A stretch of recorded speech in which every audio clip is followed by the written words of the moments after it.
Narito po ang kapatid na Eli Soriano. Kapatid na Eli, magandang araw po sa inyo. Magandang araw mga kababayan. Sa lahat ng lugar na nakaugnay sa atin ngayon, na kung saan naroon ang ating mga kapatid at mga panauhin.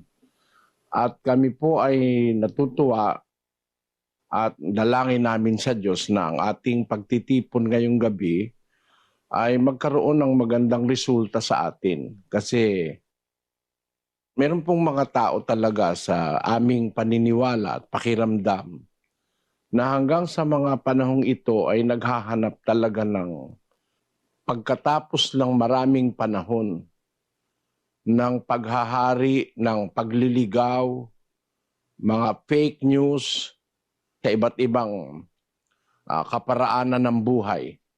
Ngayon po napakaganda nung ginagawa natin na investigative journalism ng mga tao. Hindi po lahat ng relihiyon, hindi lahat ng iglesia, hindi lahat ng samahan sasabi ng totoo. Ang may sabi po niyan, ang Diyos mismo. Merong lilitaw na mga magdaraya sa ating panahon. 24:24 ni Mateo, basahin po natin. Sapagkat may magsisilitaw na mga bulaang Kristo at mga bulaang propeta at magpapakita ng mga dakilang tanda at mga kababalaghan, ano pat ililigaw kung maaari pati ng mga hirang. Gawa pa ng milagro, kababalaghan, pero ililigaw lang ang mga tao. Kaya sa relihiyon, hindi po tayo dapat na panatag. Malay mo kung ikaw ay natempo doon sa bulaang Kristo. Yung pong bulaan, ang kahulugan nun, malalim na Tagalog yun Ang bulaan po, sinungaling. Maraming mga bulaang Kristo, mga bulaang propeta, lumitaw sa ating panahon. Marami po yan. Hindi po konti lang. Basahin po natin ang 24:4 hanggang 5. Sumagot si Jesus at sinabi sa kanila, "Mangag-ingat kayo na huwag kayong mailigaw ninuman, sapagkat marami ang magsisiparito sa aking pangalan na mangagsasabi, Ako ang Kristo, at ililigaw ang marami." Kung napansin niyo yung sabi ng Panginoong Jesus, marami ang magsisiparito. Hindi naman konti Marami magsisiparito sa aking pangalan. Magsasabing ako ang Kristo, ililigaw ang marami.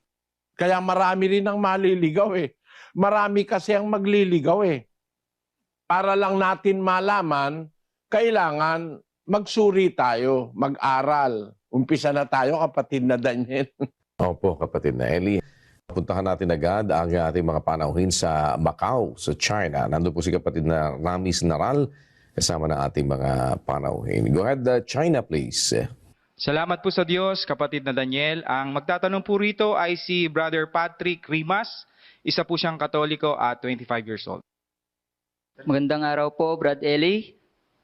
Magandang araw po sa inyong lahat. Ito po ang aking katanungan. May rapture po ba na magaganap dito sa ibabaw ng lupa at kailan po ito magaganap? Salamat sa iyong pagdalo, kapatid na Patrick. Wala naman yung salitang rapture sa Biblia. Wala yon. Ang nakalagay sa Biblia, yung mga ililigtas ni Kristo, pagdating niya, aagawin. Aagawin. Yung salitang aagawin, yun ang kanilang nilagyan ng termino na rapture. Basahin natin sa 4:16 ng Tesalonica, kapatid na Daniel. Sapagkat ang Panginoon din ang bababang mula sa langit na may isang sigaw, may tinig ng arkanghel at may pakakak ng Diyos. At ang nangamatay kay Kristo ay unang mga bubuhay na mag-uli. Kung magkagayon, tayong nangabubuhay na nangatitira ay aagawing kasama nila sa mga alapaap upang salubungin ang Panginoon sa hangin. Yung salita roon na yung nabubuhay na natitira na kay Kristo at saka yung nangamatay kay Kristo na unang bubuhaying mag-uli, aagawin ng wika, sabi ni San Pablo, aagawing kasama nila magkasama yung binuhay na maguli at saka yung nadat na namang buhay, aagawin upang salubungin ang Panginoon sa hangin. Yung salitang aagawin, ginamit sa salitang Grego, yung salitang harpazo. Harpazo, na ang kahulugan ay to seize, agawin, to pluck, to pull, to take by force. Meron talagang magaganap na pag-agaw. Kung ikaw ay naniniwala, dahil sabi sa impormasyon, ikaw ay Katoliko, dapat pagbahagi ng Biblia, papaniwalaan mo. Halimbawa, nasa Biblia, huwag kayong mananalangin ng paulit-ulit. Nakasulat sa Biblia. Sa 7 ng Mateo. At sa pananalangin ninyo ay huwag ninyong gamitin ang walang kabuluhang paulit-ulit na gaya ng ginagawa ng mga hentil sapagkat iniisip nilang dahil sa kanilang maraming kasasalita ay didinggin sila. Huwag nga kayong magsigaya sa kanila sapagkat talastas ng inyong Ama ang mga bagay na inyong kinakailangan bago ninyo hingin sa Kanya. Nasa Biblia yan. Pag nasa Biblia, kapatid, dapat maniwala ka. Kasi bago pa lumitaw ang Iglesia Katolika, nakaipon na ang Biblia. Panahon pa ni Timoteo. May mga tao nang nagmalasakit na pagsama-samahin ang mga banal na aklat na isinulat sa iba't ibang panahon ni Moises, ni Josue, ng mga propeta, mga kinasangkapan ng Diyos. Iniipon na yan talaga. At sa panahon pa ni Timoteo, anyo 65, 65 AD, sinabi na ni Pablo kay Timoteo, ang mga banal na kasulatan makakapagpadunong sa iyo sa ikaliligtas. Basahin natin, kapatid na Daniel. At mula sa pagkasanggol ay iyong nalalaman ang mga banal na kasulatan na makapagpapadunong sa iyo sa ikaliligtas sa pamamagitan ng pananampalataya kay Kristo Jesus. Ang lahat ng mga kasulatan na kinasihan ng Diyos ay mapapakinabangan din naman sa pagtuturo, sa pagsansala, sa pagsaway, sa ikatututo na nasa katwiran. Yon, lahat ng mga kasulatang kinasihan ng Diyos, panahon pa ni Timoteo, ay nakaipon na ang mga banal na kasulatan. Meron ng mga banal na kasulatan as early as year 65 AD. Kasi nung isulat po ni Pablo yung sulat niya kay Timoteo ay 65 AD. Noon pa lang, nakakompile na yung mga banal na kasulatan sa panahon pa ni Timoteo. Ano ang ibig kong ipunto, kapatid na Patrick? Dapat automatic maniwala ka sa nakasulat sa Biblia. Ang nasa Biblia, huwag kayong mananalangin ng paulit-ulit. Walang kabuluhan yung paulit-ulit. Dahil hindi naman bingi ang Diyos. Hindi naman ang Diyos mahina ang pandinig. O dapat na kulitin, na ulit-ulitin 10 abagi noong Maria, 10 ama namin, 10 ganire, 10 ganon, 5 ganito, 5 ganon. Sa 7, sa pananalangin ninyo, huwag ninyong gagamitin ng walang kabuluhang paulit-ulit. Kasi hindi mo pa nga sinasabi, alam na ng Diyos Sa 8, huwag kayong magsigaya sa kanila sa pagkatalastas ng inyong Ama ang bagay na kinakailangan ninyo bago ninyo hingin sa Kanya. Bago ka pa magsalita, alam na ng Ama yung kailangan mo Ba't mo kailangang ulit-ulitin? Nasa Biblia yan. Gaya rin naman nung salitang may pag-agaw na mangyayari sa lupa. Aagawin ang mga magiging dapat kay Kristo dun sa unang pagkabuhay na maguli. Kaya yung salitang pag-agaw, yun ang tinatawag nilang rapture. Ang tanong ng kapatid na Patrick, meron ba raw magaganap? Dapat maniwala kang meron. Ako naniniwala. Dahil naniniwala ako sa Biblia, may pag-agaw na mangyayari. Aalisin sa lupa yung mga maliligtas. Kasi may mga magaganap na masasamang bagay sa lupang ito. Yung mga maliligtas, aagawin ng Diyos sa pamamagitan ni Kristo. Nasa Biblia yon, kapatid. Kaya sa tanong mo, may magaganap ba? Meron. Wala akong duda kahit kapiraso. Aagawin ng Diyos ang mga maliligtas sa pagbabalik ni Kristo para sila ay maghari doon sa mga taong hindi pa kumikilala sa Diyos. Maghahari sila sa kanila sa loob ng 1,000 taon. Pagkatapos ng pagkabuhay na mag-uli, kasi bubuhaying mag-uli ang mga tao eh. Nasa pasyon nga yun, nasa Biblia. Sa balye ni Josaphat, hihipan yaong pakakak, na ipupukaw sa lahat. Ang anghel ay magtatawag, ito ang ipangungusap. Bangon kayo, mga patay, magsidulog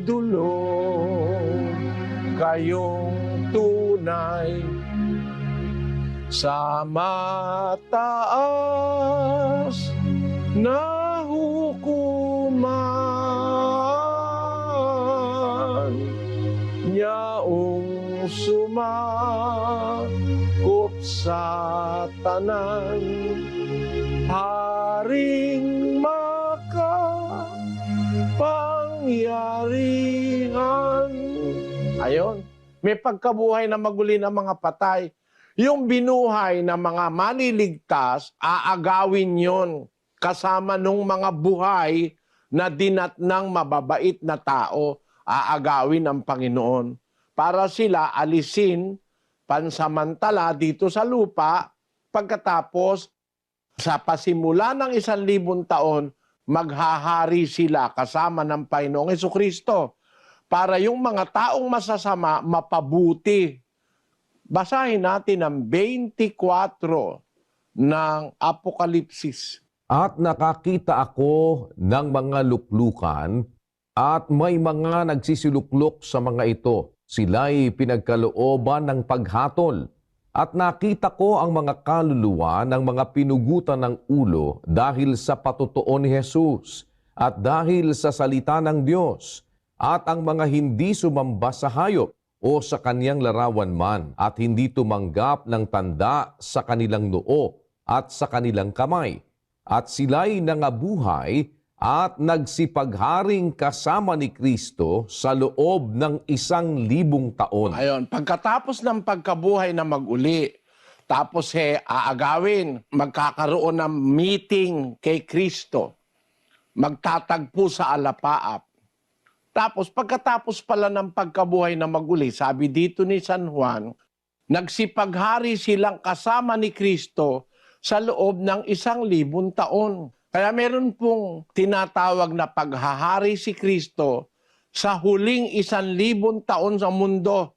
Pagkatapos ng tinatawag na rapture o pag-agaw, maghahari yung mga inagaw kasama ni Kristo sa mga ibang taong naririto pa sa mundo na matitigas pa ang ulo, masasama. Yun ay parang grace period ng Diyos sa sangkatauhan na sa paghahari ni Kristo sa loob ng 1,000 taon after ng first resurrection, ang pag-asa ng Diyos ay mapabuti ang mga tao.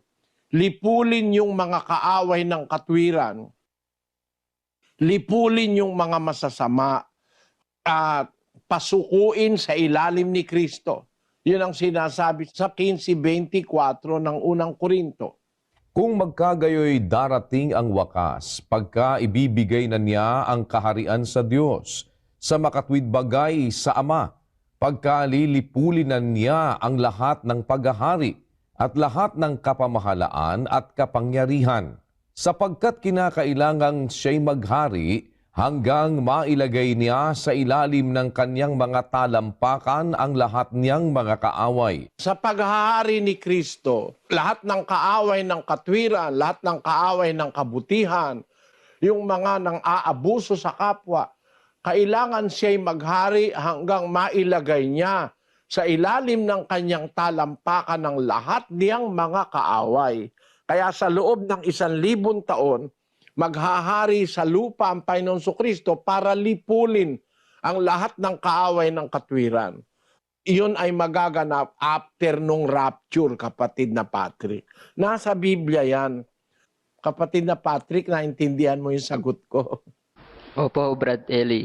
Salamat sa Diyos. Samahan ka nawa ng Panginoon. Patuloy kang makinig sa ating programang Ang Dating Daan, kapatid na Patrick. Hindi naman kasi matatalakay na buong-buo rito lahat ng bagay.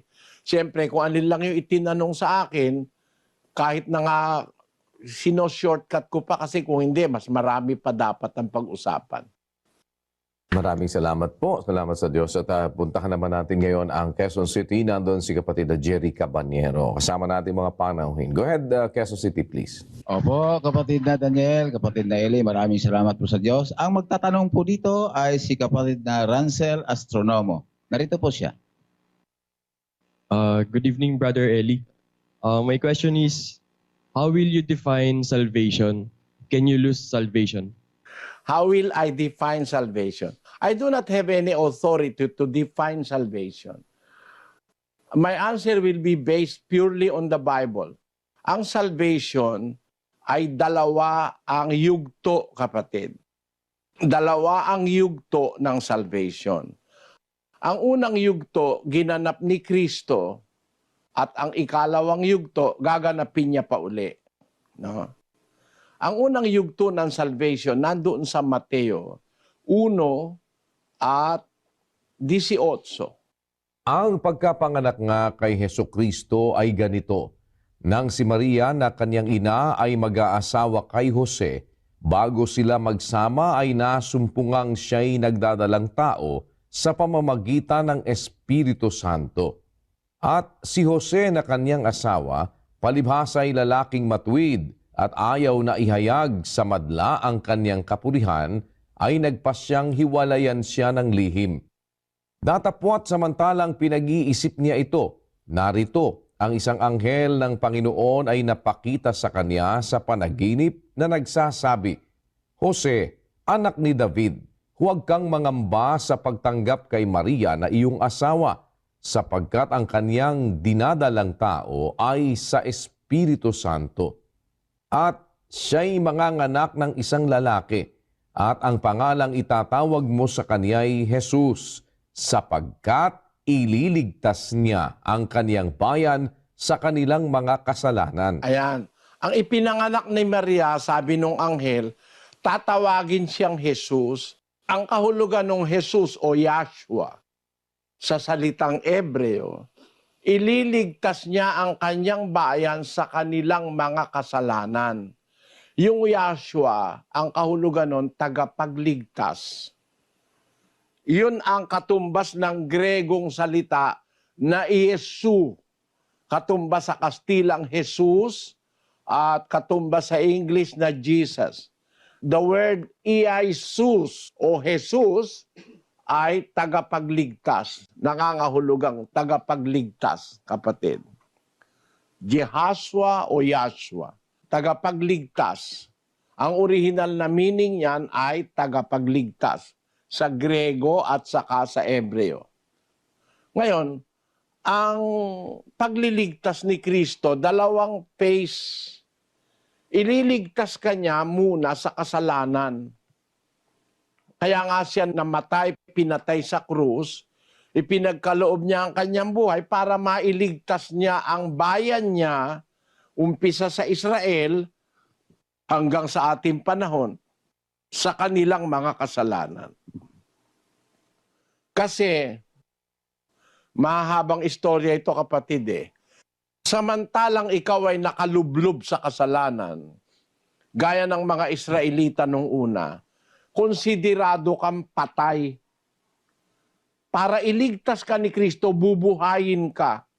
Doon mula sa iyong kasalanan, patay ka, bubuhayin ka niya. 2:1 ng Efeso. Pakinggan mo. At kayo'y binuhay niya nang kayo'y mga patay dahil sa inyong mga pagsalangsang at mga kasalanan. Yon, kayo'y binuhay niya nang kayo'y mga patay dahil sa inyong pagsalangsang at mga kasalanan. Spiritually, ay patay ang taong makasalanan spiritually speaking. Kahit gumagalaw ka pa, nag-i-sports ka, malakas ang katawan mo, nakalubog ka naman sa kasalanan, para sa Diyos patay ka. 5:6 ng unang Timoteo. Datapwat ang nangagpapakabuyo sa mga kalayawan, bagamat buhay ay patay. Ayon, kahit na ikaw ay buhay, malakas ang katawan mo, considered na patay ang taong nakabuyo sa kalayawan at kasalanan.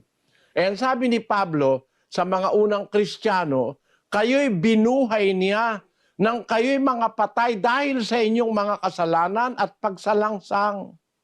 Ayon, yun ang sinasabi niya sa versikulo 4 rin. Basahin natin uli, kapatid na Daniel, yung 4. Ngunit ang Diyos palibhasa'y mayaman sa awa dahil sa kanyang malaking pag-ibig na kanyang iniibig sa atin, bagamat tayo'y mga patay dahil sa ating mga kasalanan, tayo'y binuhay na kalakip ni Kristo sa pamamagitan ng biyaya, kayo'y nangaligtas. Ayon, sa pamamagitan ng biyaya, ng pag-ibig ng Diyos, bagaman patay tayo sa ating mga kasalanan, tayo ang wikay binuhay na kalakip ni Kristo. Nung si Kristo'y buhaying mag-uli, kalakip na binuhay ka spiritually, sa iyong mga kasalanan dahil patay ka, binuhay ka mag-uli, inalis yung kasalanan mo. Kaya ang first step ng salvation na ginawa ni Kristo, alisin ka muna sa kasalanan. Yun ang first step. Pagkatapos, susunod ka sa aral, mabubuhay ka sa aral. Pagkatapos, pag dumating yung katapusan, ikaw ay ililigtas niya sa parusa. Yung galit na darating. Basahin natin ang isang talata. Ang pagliligtas ni Kristo, ang last step, ay alisin ka sa galit na darating. Basahin natin. 1:10 ng unang Tesalonika. At upang hintayin ang kaniyang anak na mula sa langit, na kanyang ibinangon sa mga patay, si Jesus nga na nagligtas sa atin mula sa galit na darating. Meron dumarating na galit ng Diyos dito sa lupa. Ililigtas tayo ni Kristo sa galit na darating. Kaya yung unang pagliligtas niya, liligtas ka niya sa kasalanan kasi hindi ka mapapatawad.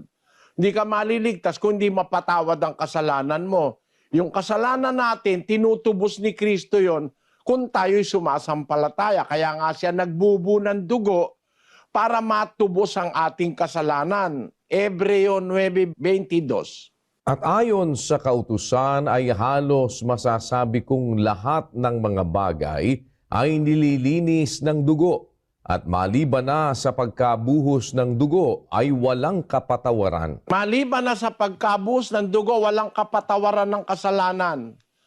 Nung mabuhos ang dugo ni Kristo, naglalarawan nyo ng pagpapatawad ng Diyos sa ating kasalanan. Kung ikaw ay sumasampalataya at napapasakop ka kay Kristo. Ngayon, pagkatapos na matubos ang kasalanan, dapat susunod ka na. Mabubuhay ka na sa kabutihan. Pero pagka tumalikod ka, abay mawawala yung kaligtasan mo. Pagka ikaw ay tumalikod, 2:20 ng 2 Pedro. Sapagkat kung pagkatapos na sila'y makatakas sa mga pagkahawa sa sanglibutan, sa pamamagitan ng pagkakilala sa Panginoon at tagapagligtas na si Hesukristo, ay muling mahalubiluhan at madaig niyaon, ay lalong sumasama ang huling kalagayan nila kaysa ng una. Sapagkat magaling pa sa kanila ang hindi nakakilala ng daan ng katwiran, kaysa pagkatapos na makilala ito ay tumalikod sa banal na utos na ibinigay sa kanila. Yan talata na yan, ang kaligtasan daw ay once and forever. Osas. Once saved, always saved. Saan mo nakita sa Biblia yun? Meron ba nun sa Biblia? Osas?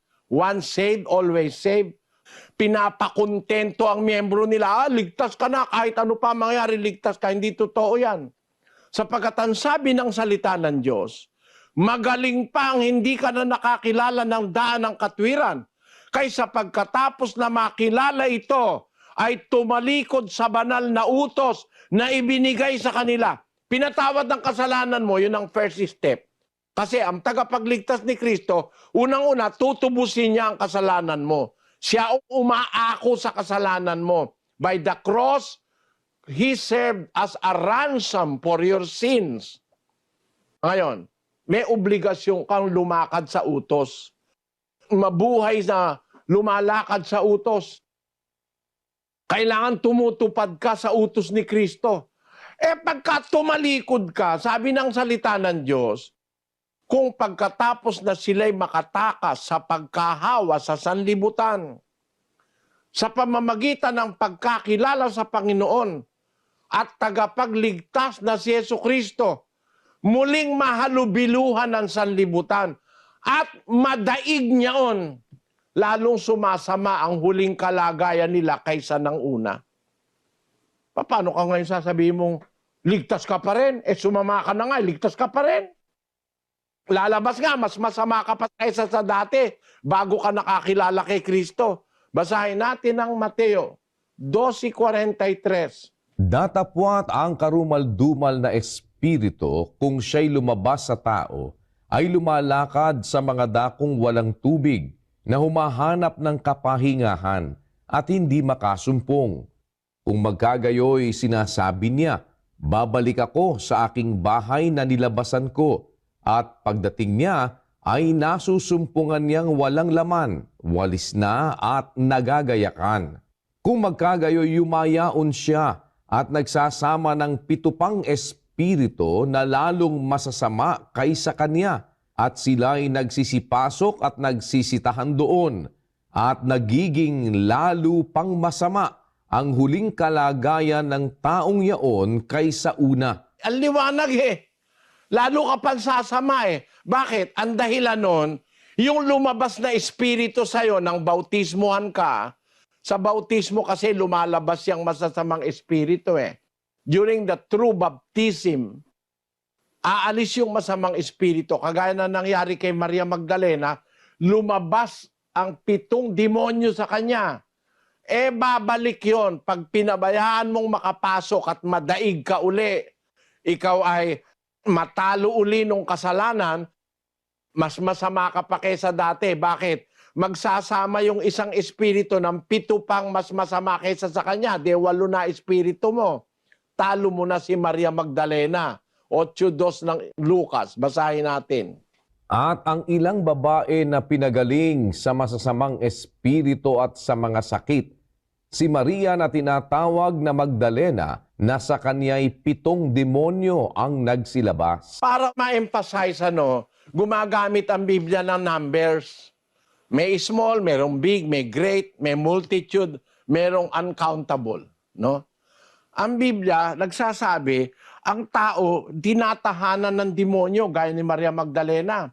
Kaya pala si Maria Magdalena nung umpisa, malayaw na babae. Kumbaga, happy-go-lucky ito. Masamang babae si Maria Magdalena Sabi nung iba, patutot daw. Pero wala akong nababasang patutot si Maria Magdalena. Ang nababasa, masamang babae siya. Ngayon, kaya pala siya masama, 7 ang demonyong nasa kanya. Pero kung ikaw, kahit isa lang ang demonyo sa'yo, pagkatapos ng bautismo, nagpabaya ka, hindi ka sumunod sa aral, yung isang demonyo lumabas, babalik yon. Magsasama pa ng 7, magwawalo. Front runner ka na, 7 lang kay Maria Magdalena, 8 na sa'yo Mas masama ka pa kay Maria Magdalena nung una. Kaya, paano mo sasabihin ngayon sa akin na ang kaligtasan na hindi na naiwawala? Once saved, always saved. Osas. Hindi sinusuhayan ng Biblia yan. Ang eternal salvation ay para sa susunod. Pero kung hindi ka susunod, kahit iniligtas ka na ni Kristo sa kasalanan, sa unang phase o sa unang step ng salvation, iniligtas ka sa kasalanan, reckless ka naman, lalayasan ka ni Kristo. 2 Korinto 13:5. Siyasatin ninyo ang inyong sarili Kung kayo'y nangasa pananampalataya, subukin ninyo ang inyong sarili. Hindi ba ganinyo nalalaman sa ganang inyong sarili na si Hesukristo ay nasa inyo? Maliban na nga kung kayo'y itinakwil na. Kahit nasa iyo pa si Kristo, abe, pagka gumawa ka ng reckless imprudence, nang bababae ka, may asawa ka na, 3 pang kabit mo, pagkatapos nasa drugs ka, araw-araw kang lasing, ako man ng Kristo, hindi ako magtiyatiyagan tumira sa'yo. Sabi niya, nakasulat hindi nyo ba alam na si Jesucristo nasa inyo? Maliban na nga kung kayo'y itinakwil na. Ang liwaliwanag naman ng Biblia. Ewan ko lang, pag ako nagbabasa, ang liwanag naman ang naiintindihan ko na talagang yan salvation, kahit inumpisahan ka na ni Kristong iligtas, pag hindi ka magpapatuloy, lalayasan ka ni Kristo. O kaya ang sabi ni Kristo, ang manatili hanggang wakas ay maliligtas. Kailangan mo ang pananatili. Pananatiling sumusunod sa aral, pananatiling tapat, huwag kang aatras. Gis 36 ng Ebreo. Pakinggan nyo. Sapagkat kayo'y nangangailangan ng pagtitiis upang kung inyong magawa ang kalooban ng Diyos ay magsitanggap kayo ng pangako. Sapagkat sa madaling panahon, siyang pumaparito ay darating at hindi magluluwat. Ngunit ang aking lingkod na matuwid ay mabubuhay sa pananampalataya. At kung siya ay umurong, ay hindi kalulugdan ng aking kaluluwa. Liwaliwanag niyan, kapatid Anong liwanag ang gusto mo? Ang aking lingkod na matuwid, mabubuhay sa pananampalataya. Dapat magpatuloy kang nabubuhay sa pananampalataya. You live by the faith. Sabi kasi doon sa Gis 36, nangangailangan kayo ng pagtitiis, yung perseverance, upang kung inyong magawa ang kalooban ng Diyos, tanggapin nyo ang pangako. Sapagkat sa madaling panahon, siyang pumaparito ay darating at hindi magluluwat. Ngunit ang aking lingkod na matuwid ay mabubuhay sa pananampalataya. Kung siya'y umurong, hindi siya kalulugdan ng aking kaluluwa. Paano ka maliligtas pag umatras ka? Sumusunod ka nga kay Kristo 1 taon, nung makadalawang taon, sumunod ka uli kay Satanas.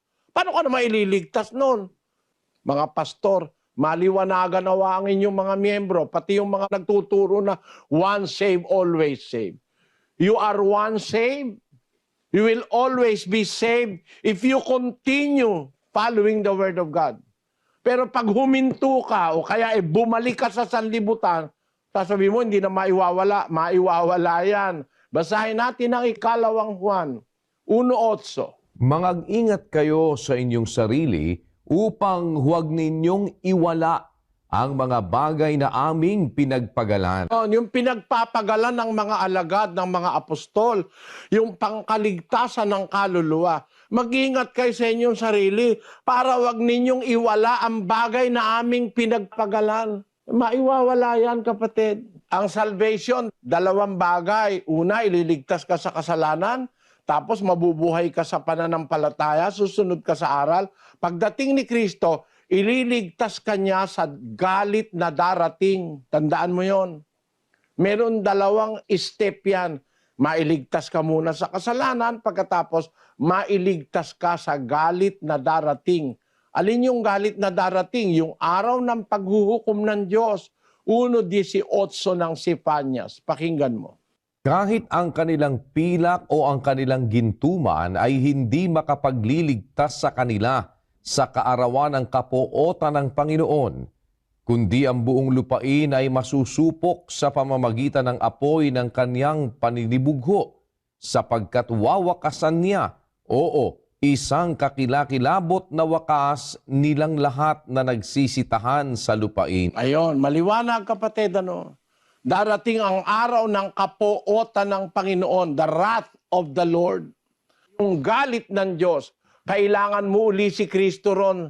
Pagdating ng galit ng Diyos na yon, ililigtas ka ni Kristo. Kung tuloy-tuloy kang susunod sa Kanya. Pero pag ikaw ay aatras, tatalikod ka, sa banal na utos, hindi ka magpapatuloy ng pagsunod, iiwanan ka ni Kristo, itatakwil ka niya. Itatakwil ka niya. Sa unang kronika, basahin natin ang 28:9. At ikaw, Salomon na aking anak, kilalanin mo ang Diyos ng iyong ama at paglingkuran mo siya ng sakdal na puso at ng kusang pag-iisip, sapagkat sinasaliksik ng Panginoon ang lahat na puso at nalalaman ang lahat na akala ng pag-iisip. Kung iyong hanapin siya, ay masusumpungan siya sa iyo. Ngunit kung pabayaan mo siya, kanyang itatakwil ka magpakailanman. Maliwanag, nagtatakwil ang Diyos. Pagka ikaw abusado ka, itatakwil ka niya magpakailanman, sabi kay Solomon. Gayon din ang sabi ni Pablo sa Bagong Tipan. Ang liwaliwanag nung nakasulat. Sabi ni Pablo, hindi nyo ba alam si Jesucristo nasa inyo? Maliban na nga kung kayo'y itinakwil na. Talagang may itinatakwil ang Diyos. Pag abusado ka, reckless ka, hindi ka sumusunod, binabaliwala mo ang kanyang aral, itatakwil ka niyan, sabi ng Biblia.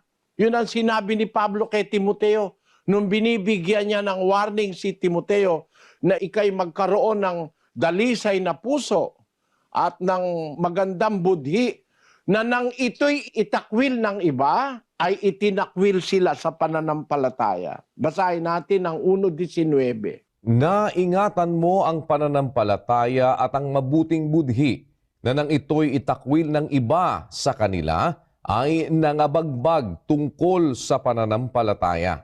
Nasa mga ito'y si Himeneo at si Alejandro, na sila'y aking ibinigay kay Satanas upang sila'y maturuang huwag mamusong. Nang itakwil nila ni Himeneo at ni Alejandro ang mabuting budhi at ang pananampalataya, ano nangyari? Sila ang wikay itinakwil, sabi ni Pablo doon sa 19. Nang ito itakwil ng iba sa kanila, nabagbag sila tungkol sa pananampalataya, na sila ibinigay ko kay Satanas. Pinagparaya na kay Satanas. Wala ng pag-asa kasi.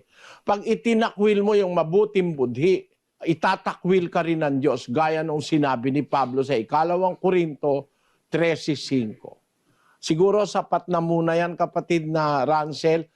Kung kayo po'y interesado sa aral ni Kristo, inanyayahan ko kayo. Hindi naman para umanib kayo, kundi inanyayahan ko kayong makinig para magkaroon po tayo ng ekstrang kaalaman na hindi tinuturo ngayon ng maraming pastor. Yung kaalaman na yon ang magiging guide ninyo sa darating na panahon. Kung ano ba ang relihiyong dapat mong aniban, saan ka ba dapat manatili. Mapag-aralan po natin yan sa ating mass indoctrination sessions. Konti lang yan mag-aral kang abugasya, 10 taong ka nag-aaral araw-gabi. Yan naman po, para matutunan natin ang aral ni Kristo. Inanyayahan ko po kayong lahat, mga kababayan, kapatid na Daniel. Opo, kapatid na Eli. Ayan, at puntahan naman po natin ngayon ang Abu Dhabi, UAE. Nandun si kapatid na Arman Manabat. Kasama natin mga bisita. Go ahead po, UAE please. Opo, kapatid na Daniel, maraming salamat po sa Diyos. Ang magtatanong po dito ay si kapatid na Cecil Almario, 55 years old, isa pong miyembro ng Roman Catholic. Narito po siya, kapatid na Eli. Narito po ang aking katanungan. Bakit po sa tuwing magpapalit ng relihiyon, kahit po nabinyagan na sa Katoliko, simbahan, binibinyagan po ulit ng panibago? Ganito po kasi, kapatid kasi sabi nila, mali yung binyag ng iba. Yun po ang common thinking. Pero sa akin po, ang pagbibinyag dapat mabinyagan ka o mabautismohan ka sa kaparaanan ni Kristo. Paano yung kaparaanan ni Kristo, kapatid? Ang dapat nagbibinyag sa'yo, yung mangangaral ni Kristo. Pag ang magbibinyag sa'yo, hindi mangangaral ni Kristo, walang kwenta ang binyag mo o ang bautismo mo. Sino po yung dapat magbinyag? 28:19-20 ng Mateo. Pakinggan mo, kapatid na Cecil. Dahil dito, magsiyaon nga kayo at gumawa kayo ng mga alagad sa lahat ng bansa.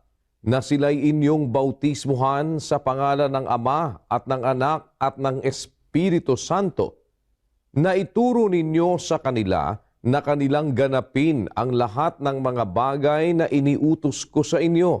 At narito, ako'y sumasa inyong palagi hanggang sa katapusan ng panahon. Kung gagamitan natin ang pagsusuri, kapatid na Cecil, ang inuutusang magbinyag, yung nagtuturo ng buong aral ni Kristo. Sabi ni Kristo, ituro nyo sa kanila na kanilang ganapin lahat ng mga bagay na iniutos ko sa inyo. Kaya hahanap ka ng mangangaral na makakapagturo sa iyo nung lahat ng utos ni Kristo. Pag ang magbibinyag sa iyo, wala namang capacity magturo ng lahat ng utos ni Kristo, peke ang binyag nun. Peke. Kasi ang inutusang magbinyag o magbautismo, yung makakapagturo ng lahat ng aral ni Kristo. Sabi ni Kristo, basahin mo kapatid sundan mo ako, babasahin ko uli. Sa 20, na ituro ninyo sa kanila na kanilang ganapin ang lahat ng mga bagay na iniutos ko sa inyo. Dapat yung mangangaral may kapasidad magturo ng lahat ng utos. Yun ang inutusang magbinyag. Pagkatapos binyagan, ituturo sa iyo, tuparin lahat ng utos. Meron lang akong babasahin, kapatid. Simpleng halimbawa, I hope you will not be offended. Sa 2:9 ng unang Timoteo. Gayon din naman na ang mga babae ay magsigayak ng mahinhing damit na may katimtiman at hinahon. Tigil tayo sandali. Sabi ng salita ng Diyos sa Ebanghelyo, ang mga babae magsigayak ng mahinhing damit, may katimtiman at hinahon. Sabi ni Kristo, ituro lahat Kung itinuturo, bakit may mga babaeng nakalabasan dede? Mahinhin ba yon? Na ilabas mo yung kalahati ng bundok ng Sinai para pagpiestahan ng mga lalaki? Mahinhin bang damit? Yung nakalabas, pati yung gatla ng puwit mo? Nakalabas ang pusod mo? Naka-micromini ka, pinagpepiestahan ka ng mga lalaking nagnanasa sa katawang idinidisplay mo. Di ba ikaw kasangkapan pa ng demonyo niyan? Dahil yung mga lalaki ngayon natutukso, mag-isip ng hindi maganda dahil sa idinidisplay mo na katawan mo. Basahin natin ang 5:27 ng Mateo. Narinig ninyong sinabi, huwag kang mangangalunya. Datapwat sinasabi ko sa inyo na ang bawat tumingin sa isang babae na taglay ang masamang hangad ay nagkakasala na ng pangangalunya sa kanyang puso. Liwaliwanag naman yan, kapatid Pag tumingin ka sa babae, taglay sa puso ang masamang hangad, nagkakasala ka ng pangangalunya. Kaya yung mga Kristiyana nung una, inutusan ng Diyos, gumaya kayong mahinhing damit, matimtiman at mahinahon. Bakit? Kasi para pagtingnan ka ng lalaki, hindi magkakaroon ng masamang isipin sa'yo. Hindi makakapangalon niya. Kasi kung ang lalaki, lahat ng napapagkita mo, nakaburles. Pagka ganyan ang mapapagkita ng lalaki, makakalimutan mo yung asawa mo, makakapangalon niya ka nga dahil lang sa damit. Ang katunayan, mayroon pong naging survey ng mga babaeng nire-rape. Ano po ang suot nila nung sila'y ma-rape? Ayon sa isang survey ginawa ng pag-iimbestiga ng investigative journalism, pakinggan nyo kung ano ang sinasabi rito, kapatid na Daniel. Ito po ang sabi, this is what I was wearing when I was raped. Ito ay suot ko nung ako ay i-rape. Ano yung mga suot? Pakita nga natin yung mga suot ng mga na-rape. Ayan, sleeveless. Labas ang kilikili. Tama? Sige, pakita mo. Scroll mo. Ayan. two-piece. Yan ang suot niya nung ma-rape siya. Tapos, ano pa? Pakita nyo, yan o, napakanipis niyan. See-through. Nung siya ay ma-rape, ang suot niya see-through. Tapos, nung ma-rape siya, ayan o, ang unang attraction sa babae, ibabaw eh. Hindi naman yung ilalim eh. Una nakaka-attract yung ibabaw kasi naka-display. Ayan. This is what I was wearing when I was raped. So may kinalaman yung pananamit sa intensyon ng nanonood o nakakakitang mata. Bakit? Ang ating mga mata, mayroon yan tinatawag na concupiscence. Masamang pita ng mata. Kaya ang Kristiyana, inutusan, gagayak ng mahinhing damit, matimtiman at mahinahon. Pagka ang magbabautismo sa iyo, kapatid, hindi itinuturo ang buong aral ni Kristo, peke ang bautismo mo. Ulitin natin ang 28, 19 at 20. Dahil dito, magsiyaon nga kayo at gumawa kayo ng mga alagad sa lahat ng bansa, na sila'y inyong bautismuhan sa pangalan ng Ama at ng Anak at ng Espiritu Santo, na ituro ninyo sa kanila na kanilang ganapin ang lahat ng mga bagay na iniutos ko sa inyo. At narito, ako'y sumasa inyong palagi hanggang sa katapusan ng panahon. Tinuturo ba yan? Lahat ng bagay? Kung itinuturo ng isang mangangaral lahat ng utos ni Kristo, may karapatan siyang bumautismo. Pero babautismo ka, hindi mo naman itinuturo lahat ng aral ni Kristo, wala kang karapatan, peke ang bautismo mo. Naunawaan mo yung punto na yon, kapatid na Cecil? Opo. Salamat sa Diyos, salamat sa Diyos. Kung naunawaan ng kapatid na Cecil. Kaya sa amin, bago ka maging miyembro, babautismuhan ka namin. Pero bago ka namin bautismuhan, ituturo namin sa yung buo ang aral ni Kristo. Wala kaming aalisin. Pati pananamit, pagsasalita, pakikisama sa asawa, pagdadala ng pamilya, pagpapalaki ng anak, paghahanap buhay. Dito sa amin, bawal ang sugal, kapatid. Dapat para maging valid ang bautismo mo, yung magbabautismo, nagtuturo ng buong aral ni Kristo. Pero pag hindi mo tinuturo, peke ang bautismo mo. Yan po ang sagot sa tanong ni kapatid na Cecil at salamat sa Diyos, naintindihan niya. Next. Puntahan naman po natin ngayon ang Singapore. Nandun si kapatid na Robert Navoa. Kasama natin mga panahon. Go ahead, Singapore, please. Salamat sa Diyos, kapatid na Daniel. At ang magtatanong po dito, kapatid na Eli, ay si kapatid na Noel Fortich, isang freelancer. Narito po siya. Salamat po sa Diyos sa pagkakataon. Ang tanong ko po ay ganito. Ang pag-agaw po ba kay sa espiritu ni San Pablo na mawabasa sa 2 Corinthians chapter 12 verse 2 to 4. Yun po ba ay literal? At doon po kasi nakarinig siya ng mga salitang di masayod. So may capacity po ba ang espiritu ng tao na maka-perceive ng mga events, or may knowledge po ba ang espiritu or wisdom kahit na ito humiwalay na sa katawan? At tama po bang isipin na ang espiritu ng mga naunang pumanaw ay nalalaman nila ang kanilang kasalukuyang kalagayan? Salamat sa pagdalok, kapatid na Noel. Babasahin ko sa iyo isang talata ng Lucas, kapatid. Doon sa 1, tungkol kay Juan Bautista.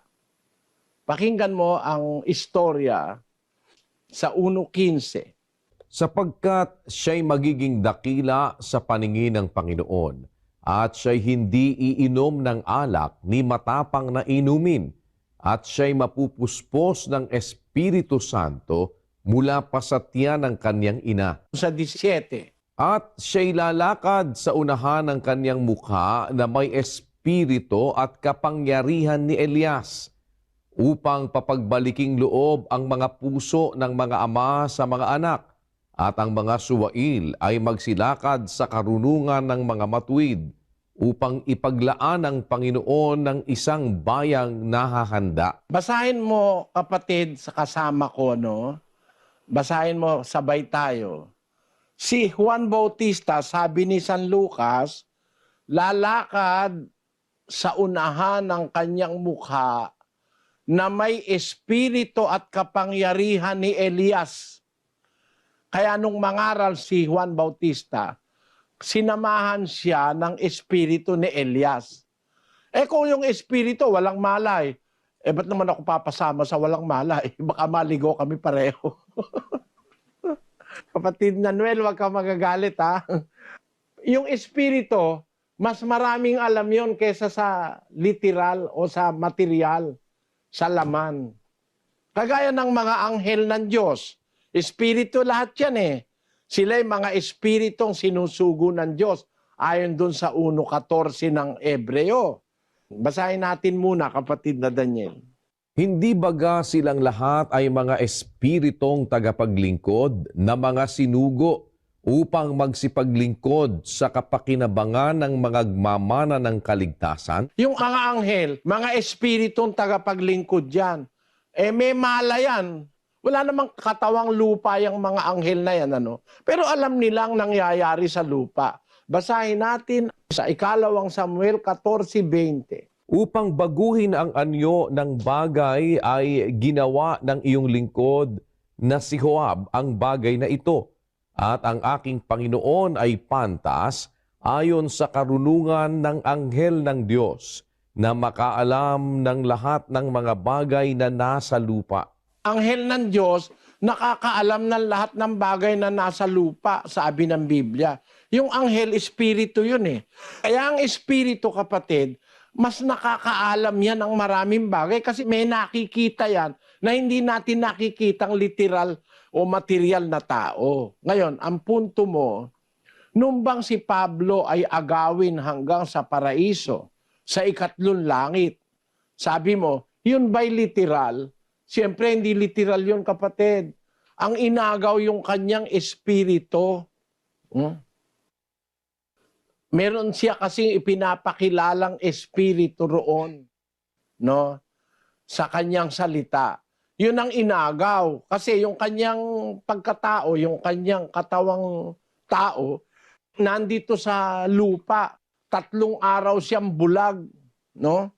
Alin yung inagaw? Basahin natin yung 12:2, kapatid na Daniel. Nakikilala ko ang isang tao kay Kristo na mayroon ng 14 na taon, maging sa katawan ay 1 ko, o maging sa labas ng katawan ay 1 ko. Diyos ang nakaaalam, na inagaw hanggang sa 3 langit. At nakikilala ko ang taong iyan, maging sa katawan o sa labas ng katawan ay 1 ko. Diyos ang nakaalam, na kung paanong siya'y inagaw sa paraiso, at nakarinig ng mga salitang di masayod na hindi nararapat salitain ng tao. Maliwanag, kapatid, ano? Kapatid na Noel, parang kagandahang loob ko sa'yo. Na, kasi mahirap sagutin itong tanong basta-basta ng lahat ng pastor eh. Pero meron ako ibibigay sa'yo na emphasis. Ang inagaw, hindi yung katawang labas ng katawan, maging sa katawan, ewan ko, maging sa labas ng katawan, ewan ko, sabi niya. No? Nakikilala ko ang isang tao kay Kristo. Mayroon ng 14 na taon, maging sa katawan, ay 1 ko. Maging sa labas ng katawan, ay 1 ko, sabi niya. Diyos ang nakakaalam. Na inagaw hanggang sa 3 langit. Sa mga tuwid, ang inagaw, hindi yung katawan. Hindi rin yung labas ng katawan ang inagaw. Alin ang inagaw? Di yung nasa loob. No? Alin yun? 2 Korinto 4:16. Pakinggan mo, kapatid. Kaya nga, hindi kami nanghihimagod, bagamat ang aming pagkataong labas ay pahina. Ngunit ang aming pagkataong loob ay lumalakas sa araw-araw. Si Pablo ay nagturo ng pagkataong loob. The inner man. isang spiritual na bagay yon. Isang espiritu yon. Tawag niya the inner man. Yun ang inagaw. Kasi yung kanyang katawan, yung labas, meron labas, meron loob di ba?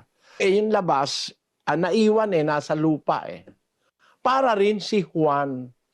Nung si Juan ay agawin, papunta sa langit, ay inagaw sa kanya yung espiritu. Basahin natin ang 1:9 ng Apokalipsis.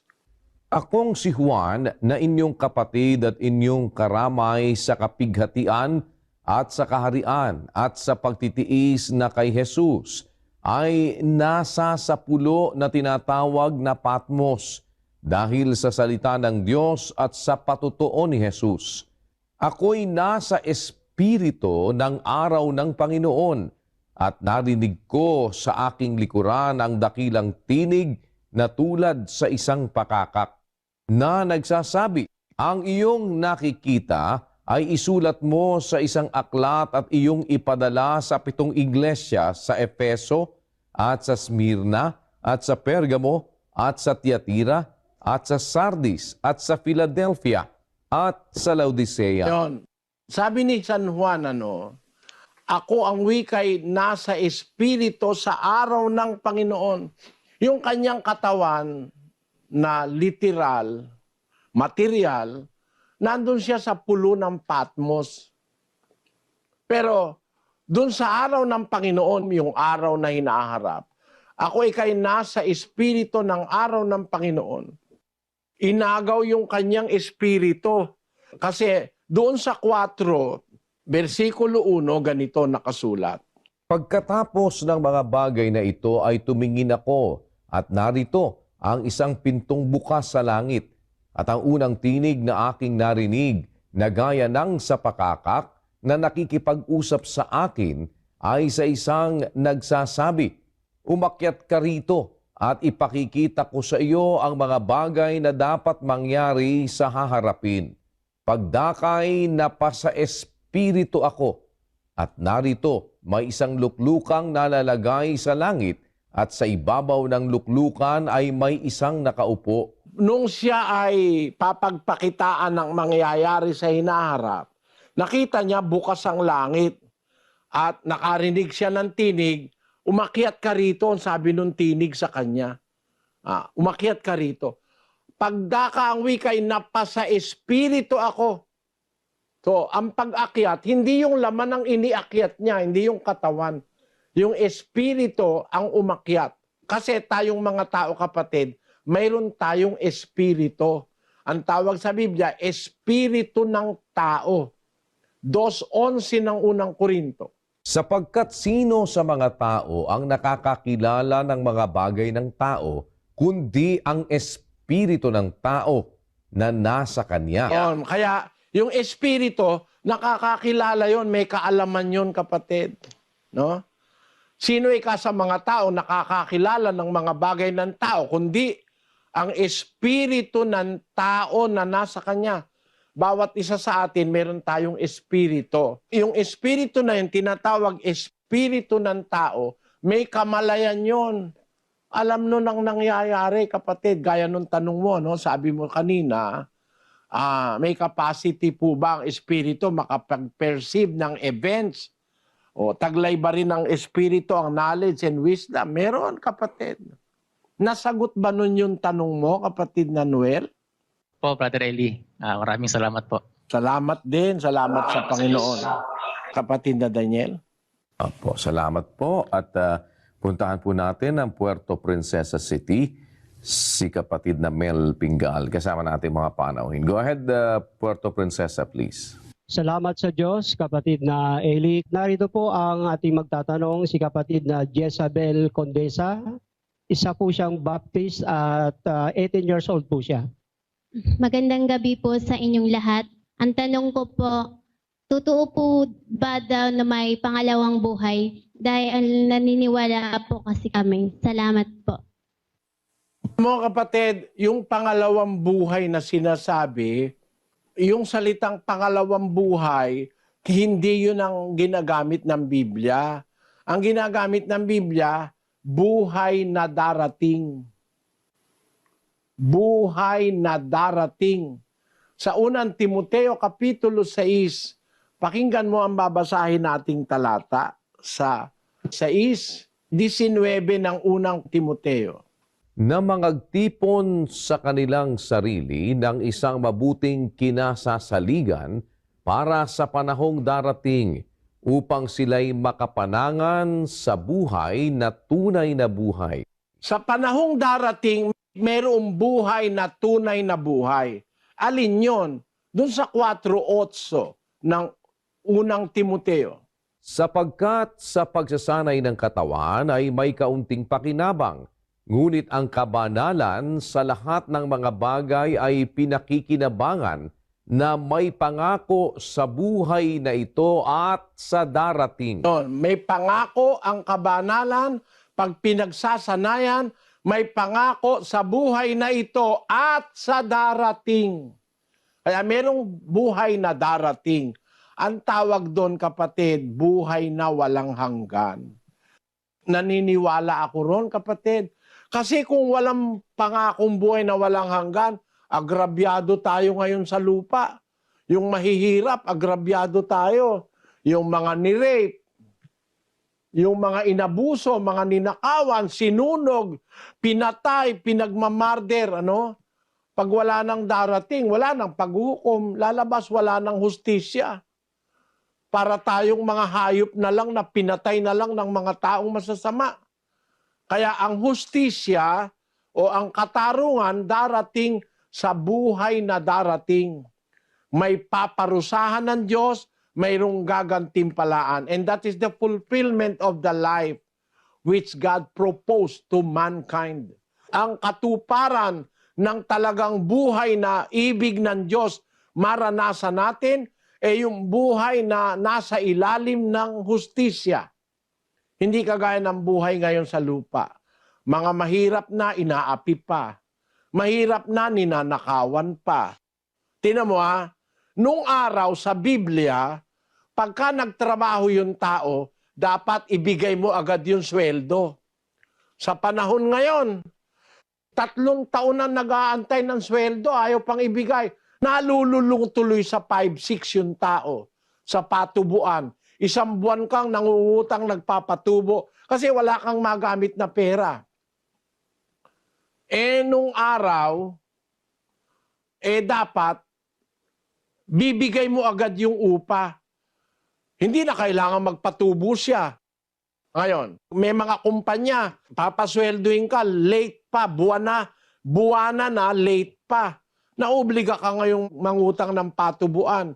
Sa Biblia, hindi ganon. 24:14 ng Deuteronomio. Huwag mong pipighatiin ang isang nagpapaupang dukha at salat, maging siya'y sa iyong mga kapatid o sa mga iyong taga-ibang bayan na nanga sa iyong bayan sa loob ng iyong mga pintuang daan. Sa kaniyang kaarawan ay ibibigay mo sa kaniya ang kaniyang kaupahan, ni huwag lulubugan ang araw, sapagkat siya'y mahirap at siyang inaasahan ng kaniyang puso. Baka siya'y dumaing sa Panginoon laban sa iyo at maging kasalanan sa iyo. Kita mo na, bago pa lumubog ang araw, malay mo, walang kakaining hapunan yung pamilya. Bigay mo na yung sweldo. Yung mga iba ngayon, para yumaman sila, binibimbin ng sweldo. Dinidelay ng dinidelay para kumita pa ng kumita sa bangko. Merong ganong mga tao walang budhi sa kapwa. Kaya kung wala yung pangalawang buhay, hindi ka na makakaginhawa man lang, kapatid, lalo na kung mahirap ka. Naintindihan mo, kapatid na Jezebel? Opo. O Brother Daniel, may isa pang venue Opo, puntahan po natin naman ang Olongapo City. Nandun po si kapatid na Rick Erese. Go ahead po, Olongapo. Apo, salamat po sa Diyos, kapatid Nelly at kapatid na Daniel. Mula dito sa Olongapo City, ang magtatanong ay isang miyembro ng Born Again, 22 years old. Under indoctrination po siya. Narito si kapatid na Jenaline de Guzman para sa kanyang katanungan. Magandang gabi po, Brad Eli. Isa po akong born again po. Bali po kasi sa pinagsisimbahan ko po dati, isa po sa naobserbahan ko po yung kapag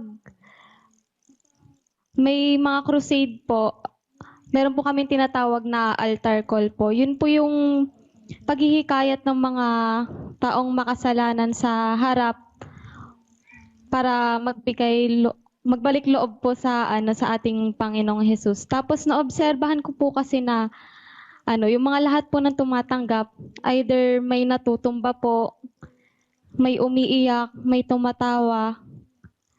Bali po ang tanong ko po, Brad Eli, ganun po ba yung nararamdaman ng isang taong tumanggap sa ating Panginoon dahil sa presensya ng Panginoon? Yun po. Kasinungalingan yon, kapatid. Hindi totoo yon. Ang tumatanggap sa Diyos, natutumba. Tapos yung iba parang naloloko, nagtatawanan. Yung iba naman parang gumagapang, parang mga aso at saka mga... Hindi totoo yon. Walang ganyang nangyari sa mga Kristiyano. Yung Kristiyano tumanggap kay Kristo, yung lumpo tumayo. Hindi natumba. At yung may demonyo, tumino. No? Tumino yung nasa Gadareno. Nahubot-hubad, pupunta sa mga libingan, sinusugatan ng sarili, parang loko-loko. Nung tanggapin si Kristo, tumino. Nakasulat nakadamit siyang matino. O, basahin natin yung party na lang na yun. Haba kasi nung istorya nun Sa 5:15 ng Marcos, kapatid na Daniel. At nagsiparoon sila kay Jesus at nakita nila ang inalihan ng mga demonyo na nakaupo, nakapanamit at matino ang kaniyang pag-iisip. Sa makatwid bagay, siyang nagkaroon ng isang pulutong at sila'y nangatakot. Kita mo, yung isang tao na mayroong pulutong ng demonyo, sinusugatan ng sarili, nakahubot-hubad, nagsisisigaw sa mga libingan, hindi tumatahan sa bahay nila, kung ano-ano mga weirdo ang pinagagagawa.